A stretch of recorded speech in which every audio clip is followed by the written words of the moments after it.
നമ്മുടെ ഹാബിറ്റ്സുകളിൽ വരുത്തുന്ന മാറ്റത്തിനെ ഉപമിക്കുന്നത് ഒരു ഫ്ലൈറ്റ് റൂട്ടിൻ്റെ ഡിഗ്രി ചേഞ്ച് ചെയ്യുന്നതിന് സമാനമാണ് എന്നാണ് ജെയിംസ് ക്ലിയറിൻ്റെ ദ അറ്റോമിക് ഹാബിറ്റ്സ് എന്ന ബുക്കിൽ പറയുന്നത്.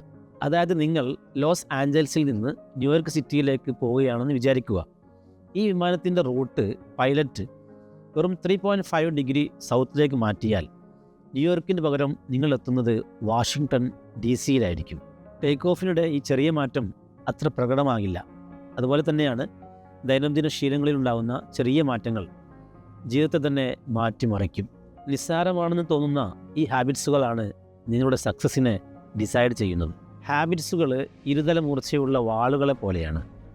ഗുഡ് ഹാബിറ്റ്സ് നിങ്ങളുടെ വളർച്ചയെ സപ്പോർട്ട് ചെയ്യുന്നത് പോലെ തന്നെ ബാഡ് ഹാബിറ്റ്സുകൾക്ക് നിങ്ങളെ ഇല്ലാതാക്കാനും സാധിക്കും. അത് എത്ര ചെറുതായാലും വലുതായാലും. ഹാബിറ്റ്സുകളുടെ റിസൾട്ട് നമുക്ക് പെട്ടെന്ന് കിട്ടിയെന്ന് വരില്ല.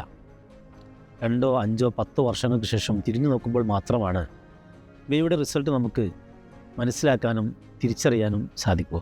അതുകൊണ്ട് തന്നെ ചെറിയ ഒരു ബാഡ് ഹാബിറ്റ്സ് ആണെങ്കിൽ പോലും ഇപ്പോൾ തന്നെ അതിനെ ഒഴിവാക്കുക.